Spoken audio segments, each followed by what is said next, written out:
What's good? Will Freeman, RevolutionaryLifestyleDesign.com, coming at you today on how to feel better by avoiding foods that you're allergic to, aka FODMAPs. All right, this is the most important thing in a diet. It's not about being vegan or paleo or any of those identitarian terms.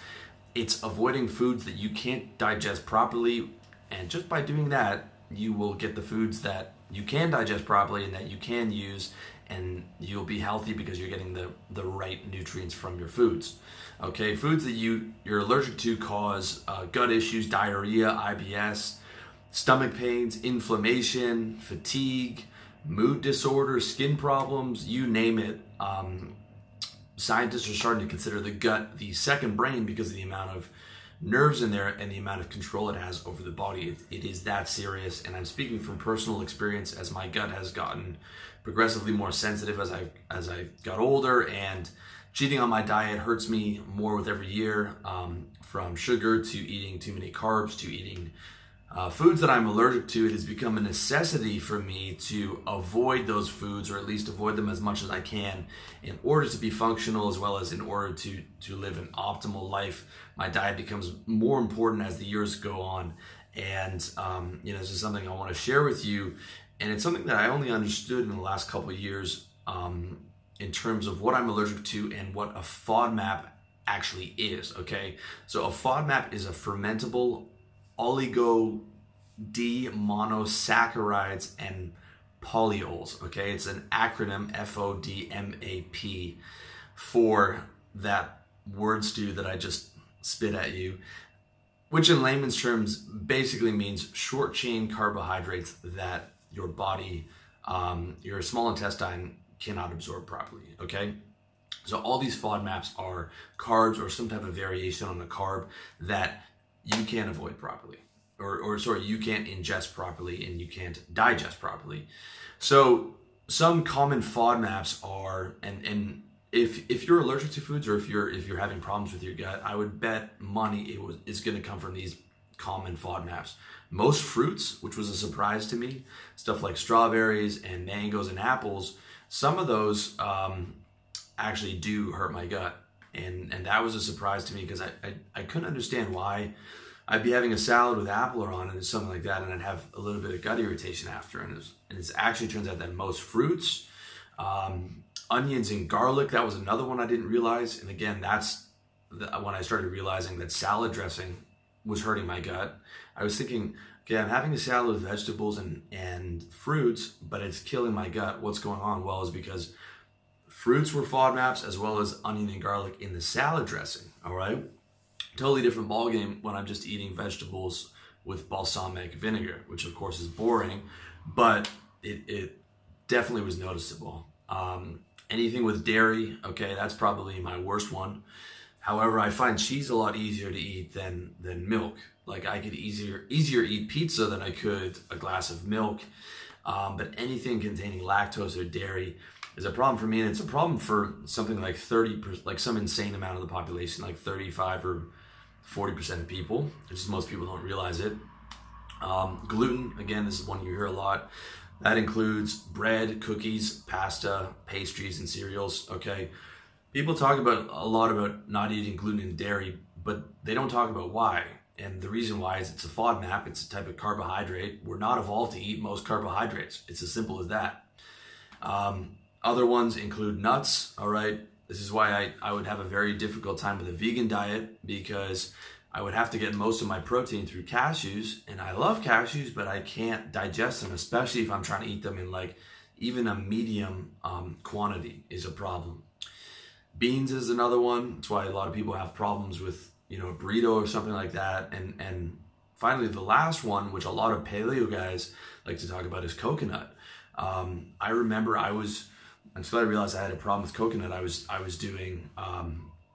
trying the paleo diet, but I was eating protein shakes, right? So whey protein, which was dairy combined with coconut milk, until I woke up one day and I thought I was having a heart attack because the indigestion I was having was so bad. It was like I woke up for like an hour at night and I thought I was having a heart attack, but it was literally just the indigestion combining the whey protein, which was terrible for me, and the coconut milk, which perhaps was even worse for me. So coconut's one to watch out for. And just two quick additions to the non-FODMAP allergens are caffeine and alcohol. Caffeine's a big one because I love to have like a mocha frappuccino, like a $6 indulgent Starbucks mocha frappuccino with whipped cream on top. But the caffeine's an allergen for me, and then adding the milk on top of that and the whipped cream is terrible. And the other one is alcohol. Okay, alcohol is a gut irritant, especially beer, because you're getting a ton of gluten in with your beer. And it's also, if you're drinking regular beer, if you're not drinking light beer, there's a ton of carbs. So that's like, you know, 3 things that are major problems. 1, the alcohol, 2, the gluten, and 3, you're overdoing it on the carbs, so you're going to feel tired and you're going to feel bloated with that, like, you know, pregnant beer belly that you can get after a night of drinking. So those are 2 other things that you should look out for and avoid if you can, or use in moderation if you can. So I have problems with all of the above, all of the things that I just mentioned. Gluten's actually the one that I'm best with. I can still eat bread and it's not a problem, but I'll feel a bit bloated, and I'll feel a bit sluggish if I eat too much because of the carbs. But all those things that I'm telling you about, I have problems with, but you might not. So it's important to know what you have a problem with by testing it out. And like, for example, you might be able to eat nuts, but you can't eat garlic and onions, or vice versa. And the way you do that is with the elimination test. Basically, you start with the basic diet that I'm going to give you, and you build up from there depending on what works for you. So the simplest diet is the FODMAP free diet, and this looks a lot like the paleo diet, except for no nuts and no coconut. It's going to be chicken breast, organic, minimal seasoning, with as minimal seasoning as possible. Beef, organic, with as minimal seasoning as possible. Fish, organic if possible, with minimal seasoning. Rice, brown rice is better because it's better for your insulin levels, and it's creates more even blood sugar, whereas white rice is actually pretty high on the glycemic index and can spike your blood sugar. But if you're eating white rice in moderation with beef, chicken, or fish, I don't notice much of a difference between white and brown rice. But to me, it doesn't really matter anyways, because both of them are boring, so I might as well get the brown rice. Potatoes, baked potatoes, and vegetables, and that's it. Some people might even have a problem with potatoes, and you can just do rice. So it's basically like healthy meat, organic meat, rice, vegetables. That's it, okay? And no alcohol or caffeine. That's the ideal diet. So it's basically the paleo diet minus a few of those things. I don't think the vegan diet's unhealthy, but I don't know. I tried it for a while. I felt really tired, and it would be very difficult for me to get the amount of protein that I need on a vegan diet.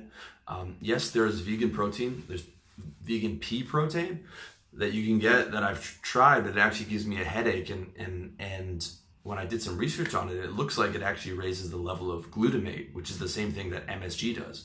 MSG raises the level of glutamate and results in things like headaches and stuff like that. And I definitely noticed that when I was trying to take the vegan protein powder. So there's actually no protein powder that I can take that sits well with me.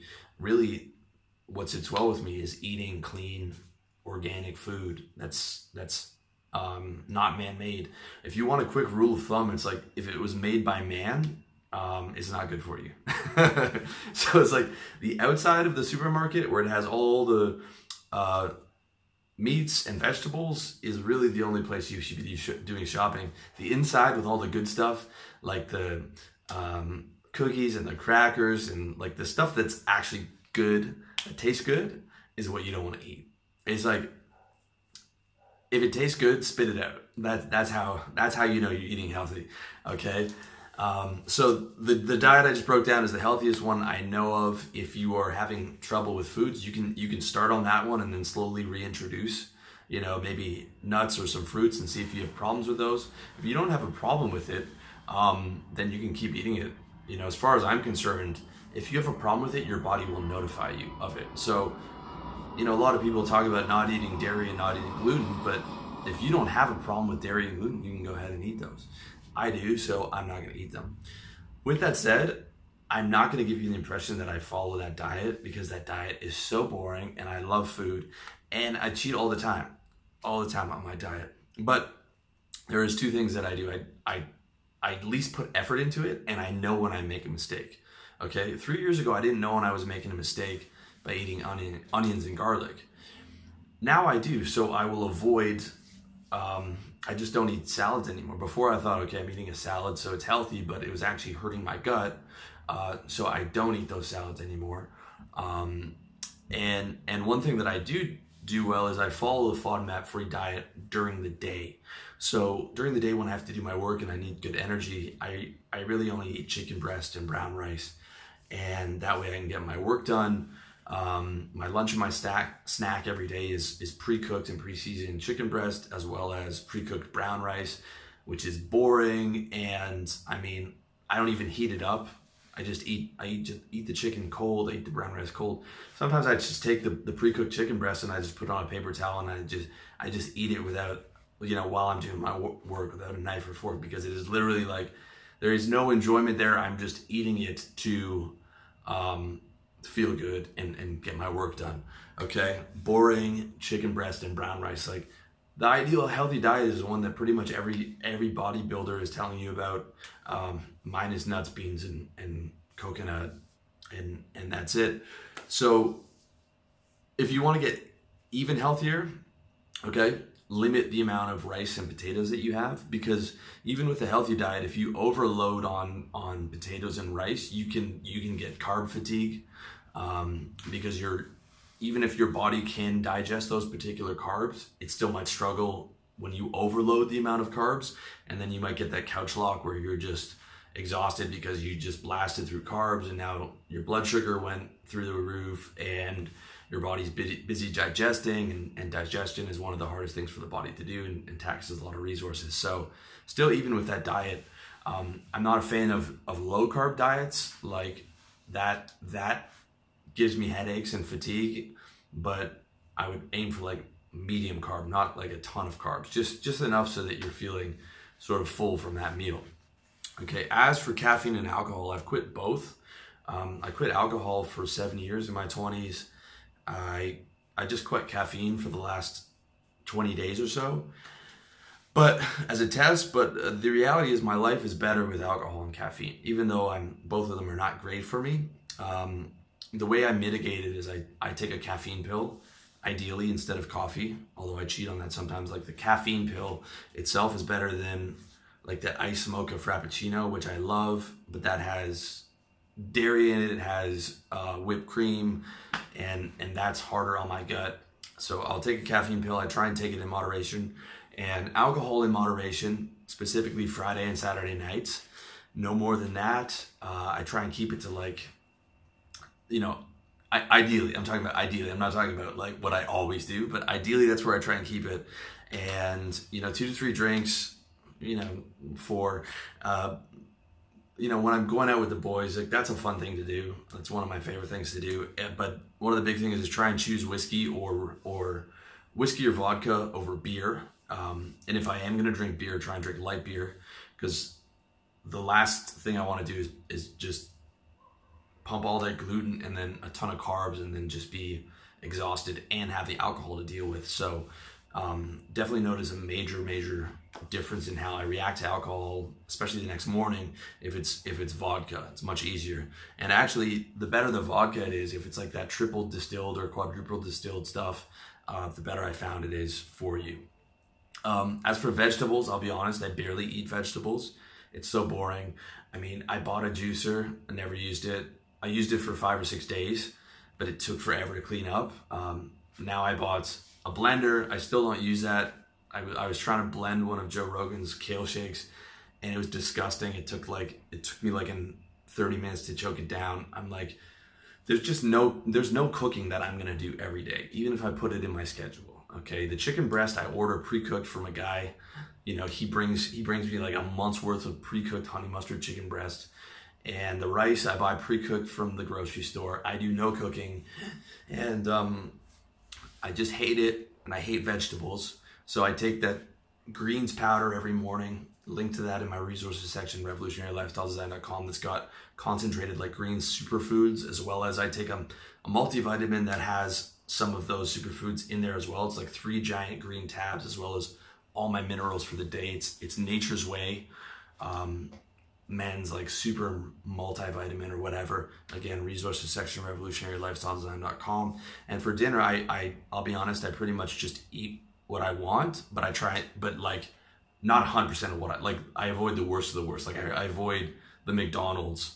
I'm not eating McDonald's every night, but I will eat like, you know, I'll probably eat, you know, I'll get a chicken Caesar wrap that has dairy in it, or I'll get a burrito which has nuts and cheese. But at least I'll usually get it from somewhere good that's using like, you know, good quality meats and stuff like that.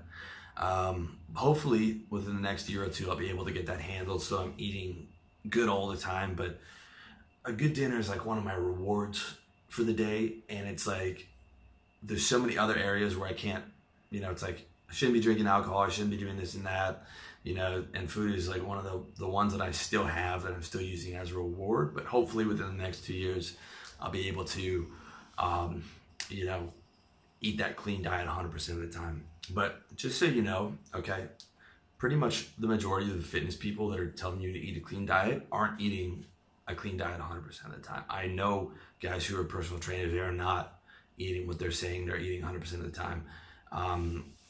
That's just something you should understand. So just try and do your best. Lastly, it's a good idea to avoid foods that have been deep fried, okay? So even if you're following the FODMAP-free diet, yes, barbecue chicken is better than baked chicken, and yes, French fries taste better than potatoes, but both of those foods will have been fried in dirty oils, and that's not good for your gut either. Like vegetable oil or whatever they're using to fry that up is not going to be good. It's probably going to irritate your gut, so you should avoid those as well. And that's it, man. Thank you so much for checking this out. RevolutionaryLifestyleDesign.com. Check me out there. iTunes, SoundCloud, Facebook. All the links below in the YouTube information right there. All the best to you in your personal development journey, my man.